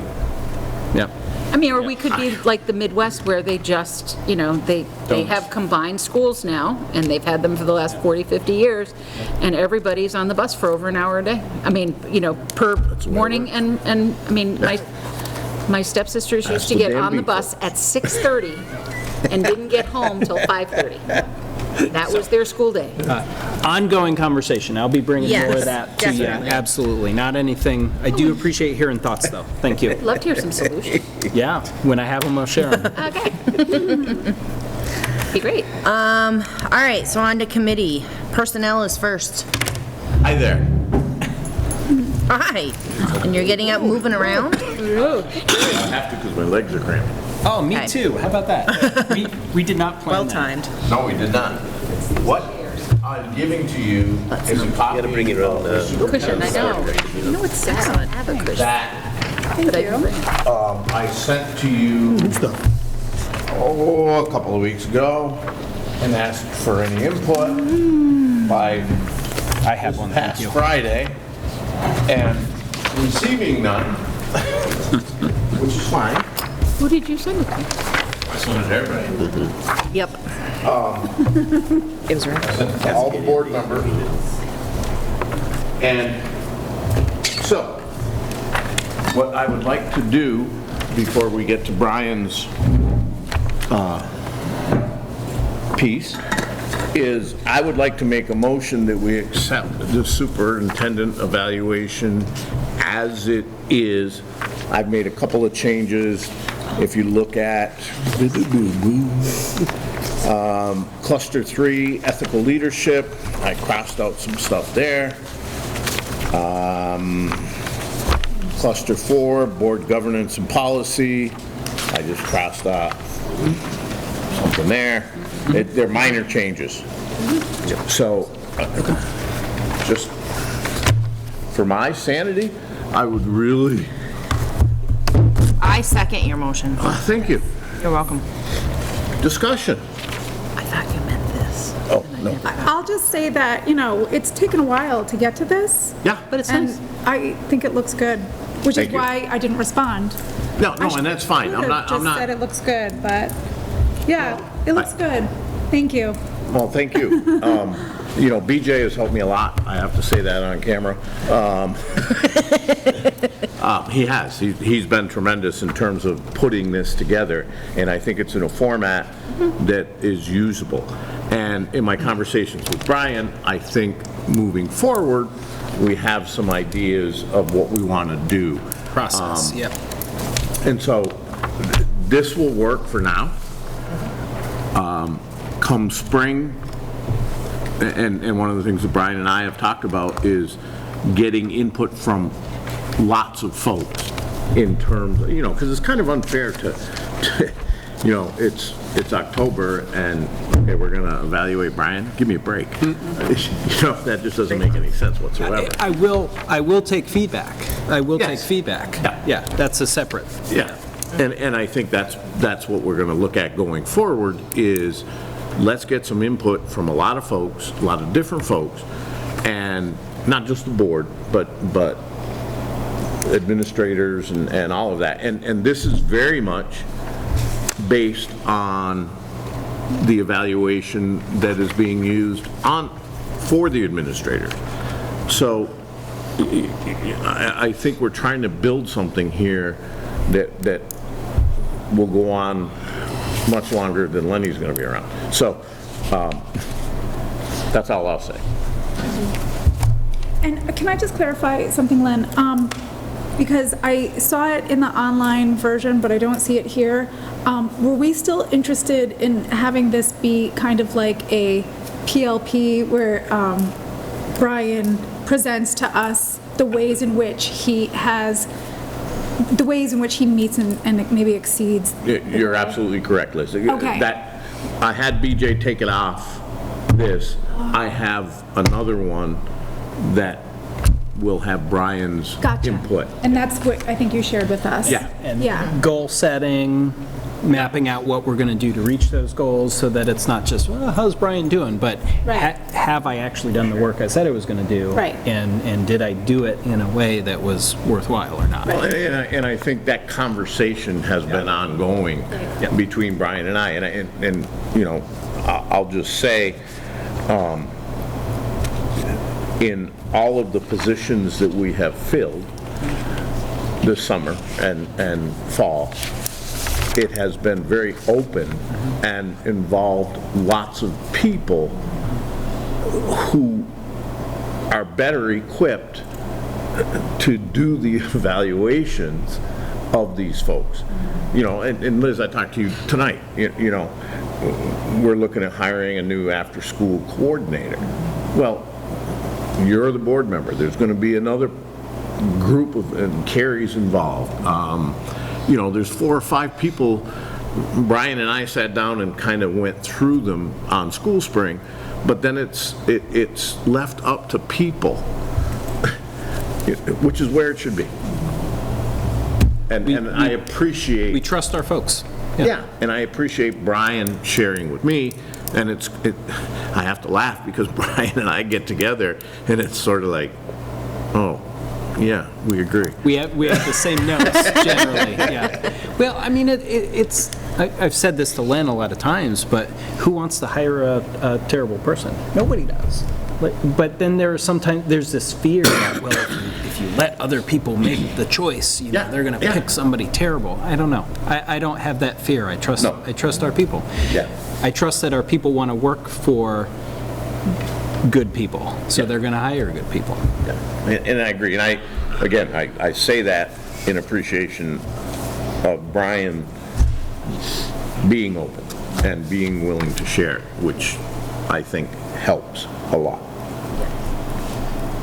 So that's all I have. Oh, do we need to vote? That was discussion. Yep. Yes. Yeah, maybe we should.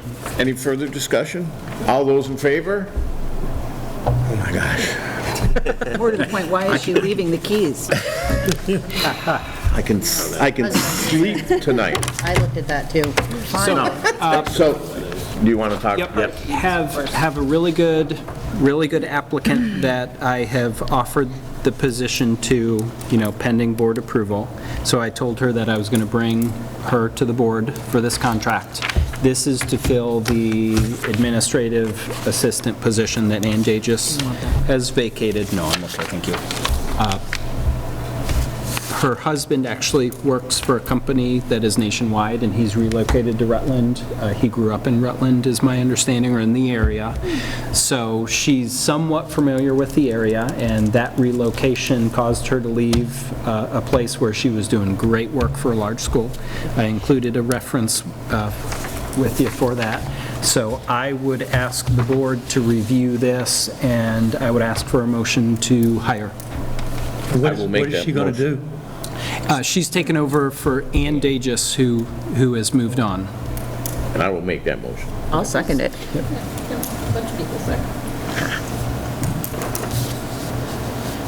Discussion? Looks good. Yeah. All those in favor?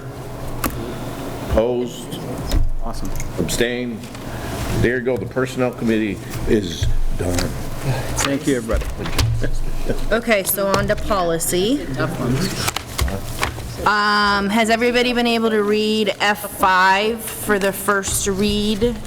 Or for F5 as it was attached? Okay, so I wish to make a motion. No. Yes. Yeah. Sorry. It's late. I wish to make a motion that we approve F5 for its first read. I'll second that. Any discussion on F5? A lot happened in policy meeting, but we're going to focus on this. And this is the VSBA model policy. Right. That Yes. had been updated. Old one was based on the old one. Yep. So we made that choice to keep what we had. Update appropriately. Update. Yep. That has been it will be going in the paper this weekend, is my understanding, so it will be in the 10-day window for the next meeting, if the motion carries. Yep. Any other discussion? Anyone? Okay. All in favor? I always forget when I have to run something. Okay. Thank you very much. And next meeting will be November 8th, which is actually Election Day. Oh. So I have actually thought that everybody who is on policy, would you be okay bumping it back a week so that it does not interfere? I would like everybody to get out and vote. Which would be, Len, as you're looking right at me, it would be Tuesday, November 15th. Because I know Going you're... the other way. Oh, I thought you meant forward. Yeah, so. No, I'm going to go backwards. Okay, Make up your mind. Because Which way we you have going? buildings and grounds on the 1st. okay. Yes, we do. I'm not arguing, I just look at the No, calendar. I know. Well, Len was staring at me because I knew we north needed and a south, I date always to go let you north know. that way. You know, like, that's my whole I did the same thing. Yeah. Okay. So, is everybody okay with pushing him back? 15th is fine. Okay, 15. All right, so the next meeting will be November 15th at 5:30. Moving you it okay? forward, right? You're moving it forward. That- Do you have any that's soccer You're not games? pushing it back. Forward in time, yes. Yeah, Jody, do you have any soccer games that day? I'm actually going to be in DC with Deborah Gardner-Bosch for a early NIC literacy conference. You and I will talk before you go, and then I will know, and And I don't have the literacy schedule yet, and they're paying for it. The district is not paying for it. The state is paying for us to go, by the way. But maybe I can sign on remotely. On the calendar for the 15th. When's you don't have to touch base with me Okay. before you leave, and we will discuss what we need to discuss. When's the first Wednesday in November? The first, Second? Second. Second? oh, the first Wednesday. Yeah. The The first date is the Wednesday. 2. So that's when the Personnel's next, the just to second, add, yeah. that's the next personnel committee. Right. And I'm not pushing it forward or pulling it back. Do you want to move it to the left or right? Leaving it right where it is. It's okay, I just went to save it on my calendar, and I have no idea where it went. November 2nd at 6. It's already on the calendar. Okay, good. And so is the 15th, which I'm very impressed by, Brian. Well, I actually got the agenda. I can mark a calendar. I know, but I I'm sitting here actually going, got boy, the those are agenda. Apparently, I cannot. And the minutes. Oh, About community engagement. Good job. Okay, so that's the end of me will be for ready. policy. Buildings and grounds, while I try to Pretty figure this quiet. one out. I've stopped a couple times in to talk to Tim. He's been, the other buildings doing things, so I just don't want to deposit a bad thing towards him. I believe we're supposed to be meeting along with finance. Is that the case, Liz? One more time. You got a date? The first, The first? 6 o'clock to 7 o'clock. Yep. It's You on the have a date, calendar Doug. already. Finance and Buildings and Grounds, 6 PM. wow. But yeah, we'll get talking. If I have a chance, I'll stop in and see if how he's doing, just to make sure I don't want to make him lonely. Just keep him happy and, office bound if he has to, which will be good. We'll get to it next time. To a full board meeting? Yeah, To just give an update. Yeah, let's do that agenda building. Oh, sorry. No, all good. Whisper. They want to. I'm going to assume he's set. So community engagement, just had our last meeting, and I just want to highlight a few things. We appreciated the work that principals have done, both on getting, Facebook posts is a really great way for your community member who doesn't get those emails that I'm going to talk to you in a bit, spoiler alert. Really great place where you can see what our students are up to, both at the elementary and high school level. And then they really have also done a great push on those informative newsletters that are sent out to all families within our district as well that we get. I know I love reading those. So thank you from all of us about that really great work that they're doing. Tomorrow, we've got our meeting with our new teachers for the folks that can make it, and it's hybrid. If that's a possible way to maybe get you as being the big floating face of Oz in the room, it's still great. And we understand, definitely it was a big point of discussion, and just that it's going to be during their workday so that we can make sure that all of them are there.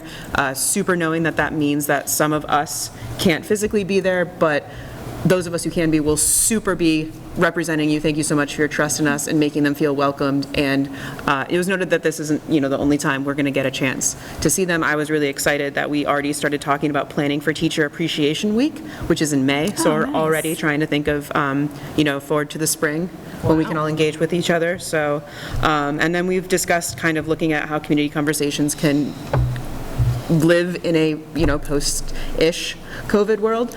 So looking into, for example, November 18th, doing something before the play that's there, so that we, a couple of us gather beforehand to chat and during intermission. So we're trying to look at a way to balance that with those regular virtual meetings, right? So you have a way to come in, and wink, nudge, oh, well, you're already here. Either you're already there for an event and you can come chat with us, or you're coming to chat with us and you can go to an event. So trying to loop it in with things like the art, sports events, things like that. What time, Sam, I'm sorry, and I know I have it written down somewhere, Thursday, tomorrow? 3:45. 3:15 to 3:45? 3:45 is the portion of the moment that is set aside for us to chat with them. So it's 3:45 to 4:15, but they start with their thing at 3:15. Okay, I'm sorry. Yeah, no, that's a great point of clarification. 3:45 to 4:15. And you got a link, board members have a link to that if you, for hybrid too. Need to be there. 3:45 to what? Be there. 4:15. Half hour. Oh, half-hour chat and greet. Just a get-to-know-you moment. Yeah, certainly. And if you liked that whole rescheduling thing before with Election Day, I hope folks feel good with moving diagonally to November 15th, just through space. Again, just kind of piggybacking off the move that was made before. I was waiting for it to suddenly populate. Thank you, Brian. No, I totally got it ready. It happen. And the move has been made on your calendars, so thank you for that. And so that'll be the 15th at our, whenever your calendar says, because my calendar's wrong now that it's been fixed. Thank you for that, Brian. Somehow I had winter concerts on my calendar, and I'm not quite sure how it got there. Because you asked for the events to be added into your... Yeah, so that events calendar, Did I? I mean, while we're still on community engagement topic, we talked about how that events calendar is coming along. Specifically at the high school level and that elementary level, it is a lot more in those newsletters that you're getting. If your kiddo's involved in an activity, you get kind of that direct calendar. And again, Facebook, that's where community members can get information as well. Thank you very much, Sam. What's Facebook? Don't even ask. Finance, Liz. Finance, yes. Good evening, everyone. For payroll, yes, payroll this evening, we have regular payroll dated October 7th in the amount of $602,190.02. We have regular payroll dated October 14th in the amount of $6,569.37, and we have payroll for retirees dated October 13th in the amount of $114,465.74 for a grand total of $723,225.13.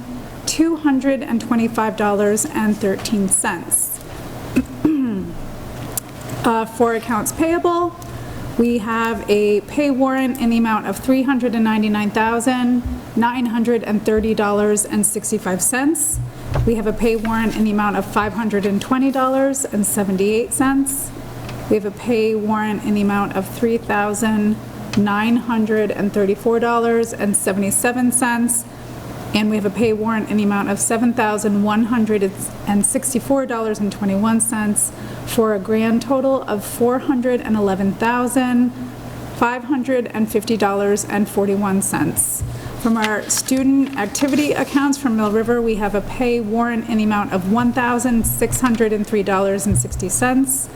From Clarendon Elementary, we have a pay warrant in the amount of $249.55, and from Tinmouth, we have a pay warrant in the amount of $36.25 for a grand total of $1,889.40. And I do move that we accept and approve this payroll and these pay orders as presented. I will second that. Thank you. Any discussion? Yeah, see, it's nice. Everybody gets all the registers, so. Great. All right, so all those in favor of accepting and approving payroll as presented, thank you very much. And the next meeting of Finance is in conjunction with Buildings and Grounds on November 1st. And I thought the last meeting went very well. And I just want to highlight those presentations you sent about the budget process to us all. Oh. That was helpful. Thank you. Thank you. I forgot about that. All right, so Yes, on to Transact other legal business. I had a thought and I lost it. Do we have any other You legal? want to share any other? Do we, yeah, anything? Nothing? Gosh, we're quiet tonight. We are so quiet tonight. What is going on? I'll call George Ambrose tomorrow, so we have something for our next meeting, okay? I saw him driving the other day. Okay. Did you really? Yep. Good. I Back haven't to seen the him in the agenda. supermarket in a while, just to. I usually see him at the dump. Usually George. Okay, Agenda building. yes, agenda building. We will be hearing from Mill River. We will be hearing from high school math and ELA department, so that would be on the schedule from our board yearly calendar. So we will be back at We Mill will River be back at Mill River next for meeting. that. We did have on the schedule G14 class size. That policy asks for an annual update to the board. I think it's very timely, thinking about budget, to have that presentation, so if you're comfortable with that still. We'll do class size. I've got some nice enrollment numbers I was looking at with Stan, so that will be easy for us to bring to you. We'll have our students back, our student reps? Yes. Our student reps will be back, so we will have student reps on the agenda. Andrea was asking me, can we have Tim come and give an update to the full board? Yes. That will be after November Yep. 1st, so after our combined meeting. So I think having a report to the full board would make tons of sense. So is he included, just a quick question, is he included in tomorrow? Technically, he's not a teacher, but he has new staff. Oh, he'll probably be around. He'll I'm be just around, I bet. thinking- But we had not specifically, new admin, we did not invite to that, just new teachers. I can invite paras? them. No, just new teachers. I can try and invite them, like, in it. I'm just thinking, like, if- they'll be there. Yeah, if they're around, they can pop in Yep. or something. Yep. No, and I apologize, Sorry, that was, I know that was. that was assumption on my part, that we were Well, we just said looking for teachers. teachers. Yeah, yeah. Wasn't so much an assumption. Okay. Well, and Tim's Fair not enough. That's teacher, literally but right. it Fair would enough. be. The more the merrier. Tim will be around, and I'll show you where his office is. You can say hey. Is he in Gary's office? Yep, yep. I think having that update makes sense. Those four things, I might have a bus van update. Other than that, I'm not sure if there are any other agenda items we need. What do we hear We're right gonna now? have, Oh, would there be a VSBA meeting follow-up, Adrian? Sure. Okay. what about Other minutes. personnel in terms of the after-school coordinator? We will likely have that go into personnel before the board meeting, right? Yep. Great. Yep, yep. We need 2 minutes. Yeah, we'll have 2 sets of minutes on it. Okay. Yeah. That's all I got. Act to follow. Yeah. Yeah. Anything else you guys can think of that you want? I mean, is there room for more? Did, I mean, I'd say that's a full agenda Okay. if Yeah. we're trying to stop at 9. Yeah. oh, yeah, it's Yeah. past my bedtime. Yeah. all right. Do we need an executive session? Not that I'm aware of. Not that I know either. All right, so it is 8:56, and I want to go down the aisle. All right, we're adjourned. I can sense it.